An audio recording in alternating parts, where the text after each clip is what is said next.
Greetings and welcome to Growth Hacking Secrets. I'm your host Mohammed Siddique from Atlanta, Georgia, and the co-author of New Success Secrets available on Amazon. On this episode, we have a special guest, Alex Leveto. Alex is the CEO of Realty Companies. Please join me to give a warm welcome to Chief Operating Officer at Realty Companies, Alex Leveto. Alex, welcome. Hey, how are you? How are you doing, Siddique? Excellent. How about you? Thank you so much. I really appreciate the time together. Young man, Yes, sir. CEO of Realty Companies. Yes, Where sir. were, Thank you for having me. yeah, where were you? What happened? Who you were surrounded with that inspired you to get on board with the Realty Companies? So it all started really with my grandfather. I've had a really long, I guess, legacy of just real estate in my family. My grandfather was a developer, a residential developer in Atlanta for ever since the 1970s, and he actually started out brokering, and then he got into the development side, and he did around 60 developments in North Atlanta, and he developed around 3,500 lots. And then my dad got into the business under my grandfather to source him land to develop, and they started Realty Atlanta in 1986, and he's been brokering land for the longest time. And then I jumped in the business about 6 years ago when I was in college. I ended up going to college for a year and then decided to pursue real estate full time and do this as my full time job. And I've been able to double my production every single year, year after year, which has been fantastic, and learn about the business and treat the business as my own. I've always had a desire to be good at sales and grow a big business and have a lot of people in a business and just to grow massive wealth. Just had a desire to do that because I want to have that freedom through money to be able to impact the world in a positive way. I feel like money is a great tool to do that, and land and brokerage is a great tool to make a lot of money to do that. And also through that, I learned how to do real estate, and I really enjoy doing real estate now. And also the best thing about real estate is that you can invest in it, and it's one of the most lucrative places to put your money, which is what I love about it as well, is that you can invest in it as well as broker it and do it on a daily basis and make money from it. And I love serving clients. I love just the art of the sale and creating the next deal. And it's just a lot of fun. And just having this culture within our company is amazing. Just to be around people that want to succeed every single day it drives you to and be motivated to expand even further past where you currently are. So.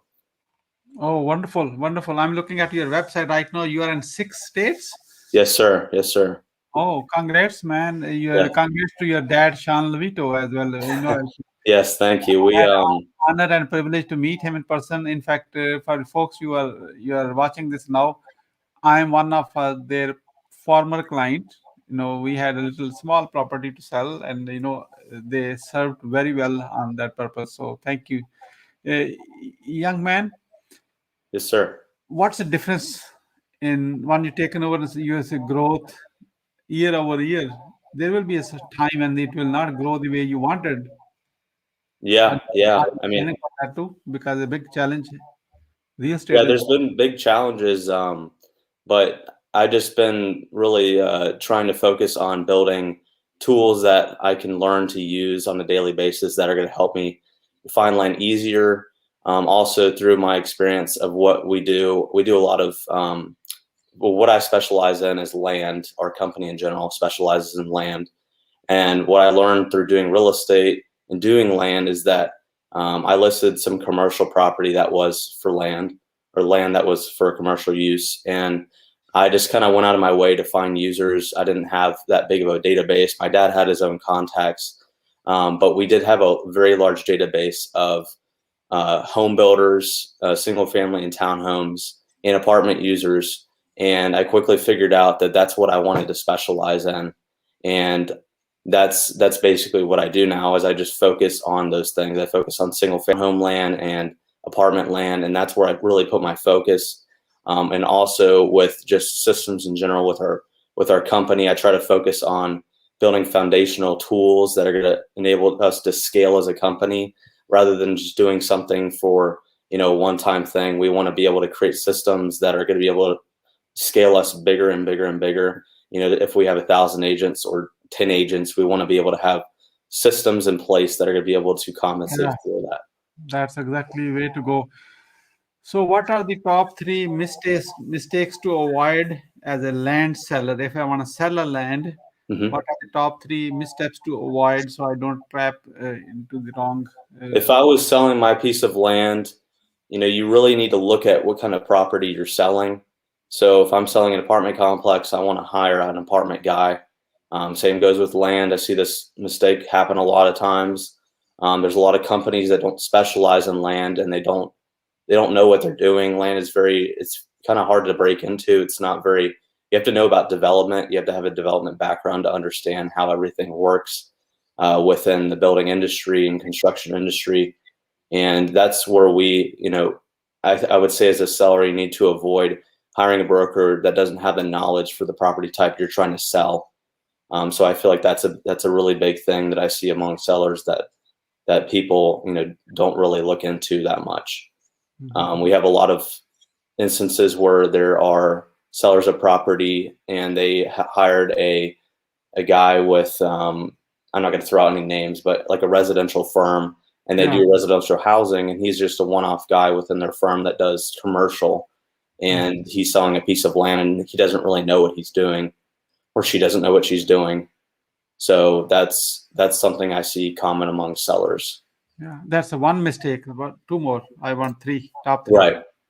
Another mistake when you're selling your property is that you're not bringing it to the people in the area.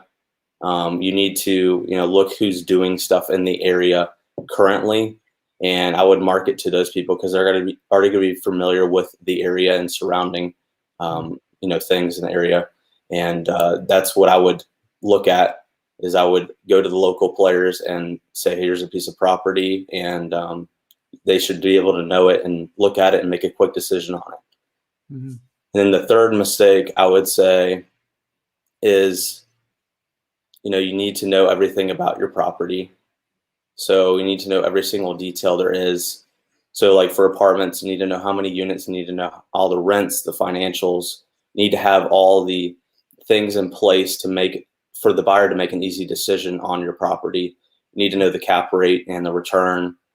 With land, you need to know topography, you need to know where the sewer is, where the lowest point is. You need to know if it's a subdivision, is there an HOA? Is there a declarant? You need to know all these different things because that's going to help the buyer make a decision on your property quickly. Do your homework. Know your Yeah, numbers. do your homework. Yes. Know what you're selling. Yeah, know what you're selling. So definitely, that's a great advice, Alex. So let's just switch the side for a second. If person like me who want to buy a land, what are the top three mistakes to avoid as a land buyer? As a buyer, I would say you really want to do your due diligence. That's a really big thing. I think a lot of people rush into buying a piece of property. And if I was representing you, I would tell you you need probably a decent amount of time to look at the property and do your tests on it, whether that's soils tests, whether that's a rock study, because you never know if you're buying a piece of land, if there is rock, if there's floodplain. You didn't know how much floodplain there is. We need to know the processes of getting your LDP, which is your land disturbance permit, where you could actually start pushing dirt. We need to know all those things in order to be able to know if the property is a good fit and it makes sense, because you could just buy a property that's zoned correctly, which means the use is correct for what you can build. But in reality, you can't even do anything with it because the soils there's rock all over the property. Yeah. So I would say that's a big thing. Wonderful. This is great advice. Alex, what would be your greatest failure? I know you're a young man, you're growing your company, like a very high speed, especially under the supervision of your dad of years of experience. Right. Still, we all have some kind of stumble upon which we kind of, oh my God, I was not expecting this happened. So I want you to say your greatest failure. I would say, let me finish the question. Please share your greatest failure. Mm-hmm. What did you learn from it, and how did you recover from that? The greatest failure, I don't really see it as a failure, but I would say when I was going through my real estate exam process, I actually took the exam 10 times. And it took a lot of resilience to go through that. I took the pre-license course, which is a 75-hour course, 3 times, because if you don't, you have 2 attempts at the end of each pre-license course to take the exam, and you need a 75. And I literally took that 6 times because I failed it twice and then I had to redo it over and over again. So I eventually pushed through that. I got like a 78 on my last attempt and barely passed it. And then on the state exam after that, for your actual real estate license, you need another 75. And I ended up getting a 72 my first time, 74, another 74. And then they didn't tell me my score, but I guess I got a 100 on that one. So that's my guess there. But I learned, resilience. And I remember literally crying in my car on like the 8th attempt and just very frustrated, but I just kept pushing through and I learned to be resilient. And I use that, and just pushing forward in our business today to just keep pushing and pushing and pushing and, look at every angle and do everything as best as we can. So. Wonderful, wonderful. Thank you for being vulnerable and sharing your little secret. Of course. As being a CEO of realty companies, what are the top 3 success secrets to grow your company as a double digit you mentioned a moment ago? What are the top 3 success rates? Let me pull out my notes here. I actually wrote down some things. So the first thing I put together was to build a strong foundation and to use that foundation to scale. So to put certain processes, like I mentioned earlier, into practice to where you can scale easily. We're at a point in our company where we have the most amount of people involved with 20 people, just company wide. We just literally rebranded our company for 6 states. We've been in Atlanta for the longest time, for 30 or since the 70s, since my grandfather was doing it. And we've grown that, but now taking my direction with my dad, we've increased it to realty companies, and now we're in 6 states. And we have to look at it in a way where we're going to have a ton of agents, and we have to have a duplicatable system for them to be able to use from different states, for either hiring or for looking at a piece of land, how to look up an owner. We need to know all these different things and be able to scale it that way. So that's a really big thing. And I always believe in building a very strong foundation, having strong processes intact. And I feel like if you invest a lot up front and build that super strong, then you're going to be able to roll it forward instead of just kind of not putting much effort into it and just figuring it out along the way. So I feel like that's a really big principle. And then number 2 would be delegating and letting people do what they do best. So being a part owner with my dad, I've been able to relinquish control to a lot of people that have other jobs. I feel like when you're hiring a team, when you're hiring people to be in your business, you need to hire them for the right reasons. You need to relinquish control.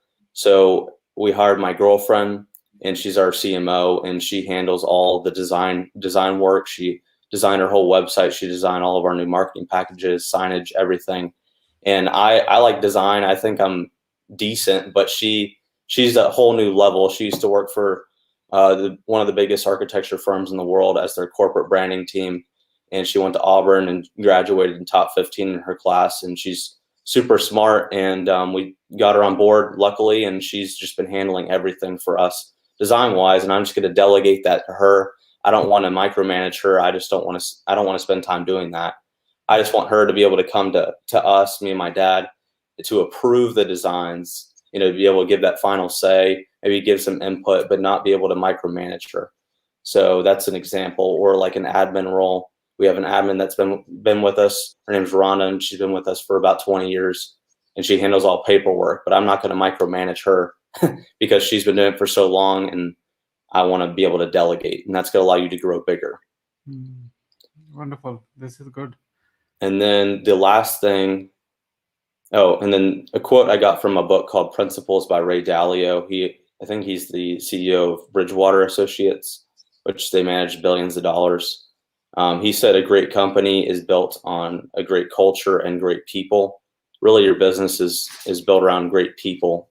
So you want to be able to hire the best in the business, I think, in your business, and able to grow it.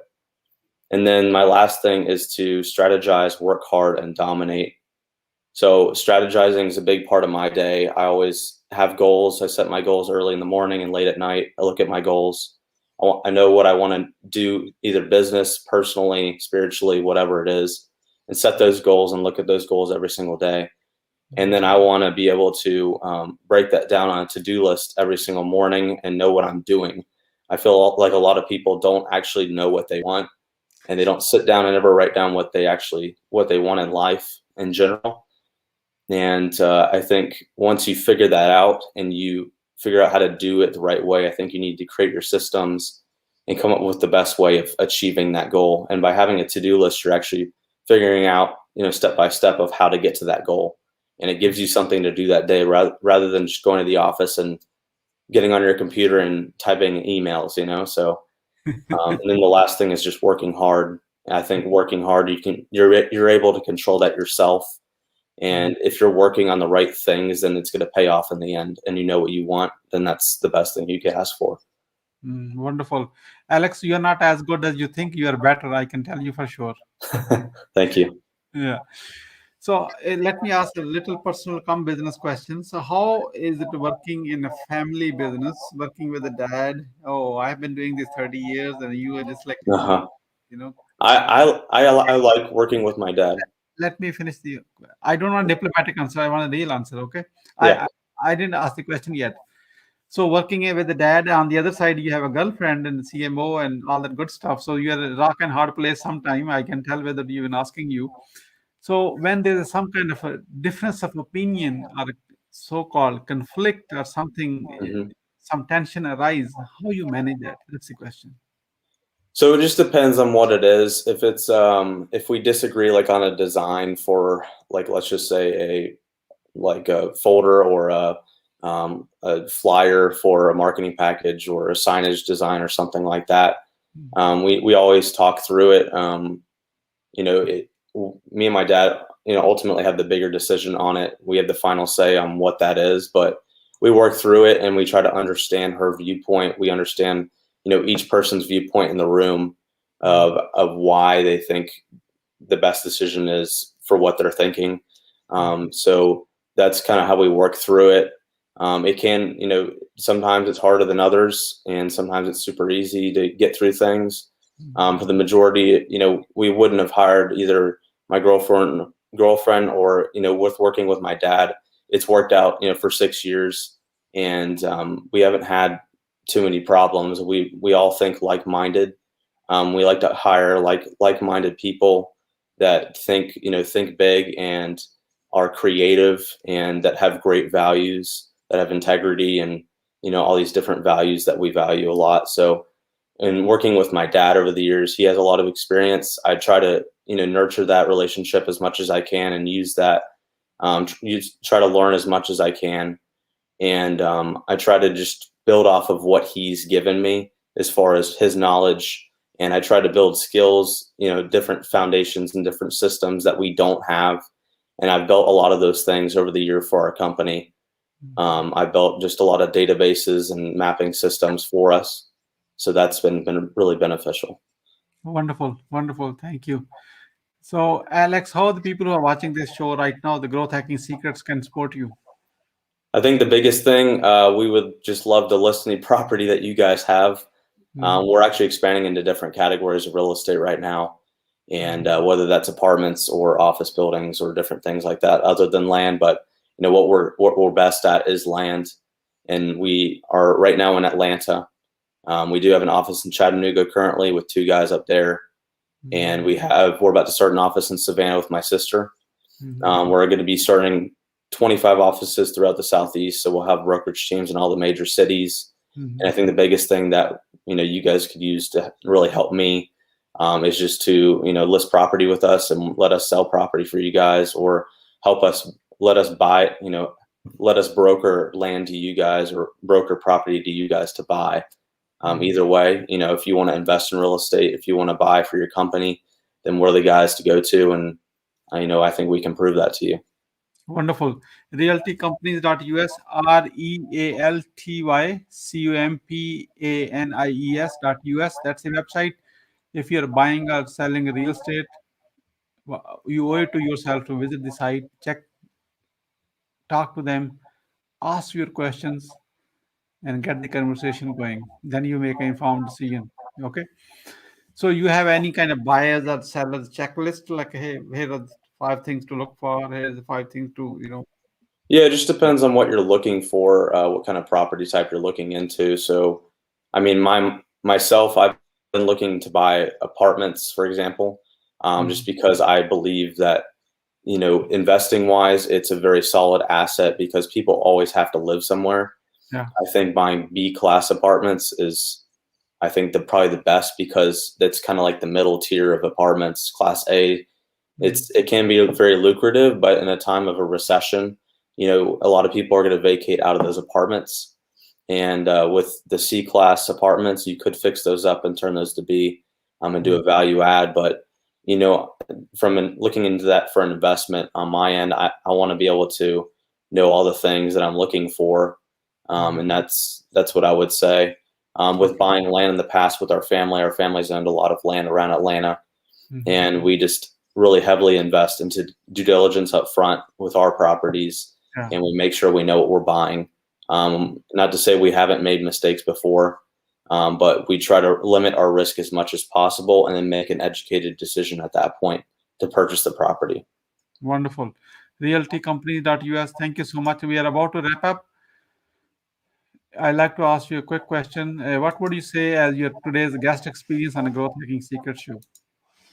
It was great. I really appreciate you bringing me on, and hopefully we can do some business one day together. It's really been great, and hopefully everything goes good from here. Thank you so much for your kind words. What would you say as a final word? Well, if you are looking to sell your property, please come to me or our company. Wonderful. Thank you so much, Alex Leveto, for sharing your wisdom with us today on the behalf of Growth Hacking Secrets community and entire team. We really appreciate you. This is Mohammed Siddique signing off from Atlanta, Georgia. Until the next episode, all good wishes. Bye now. See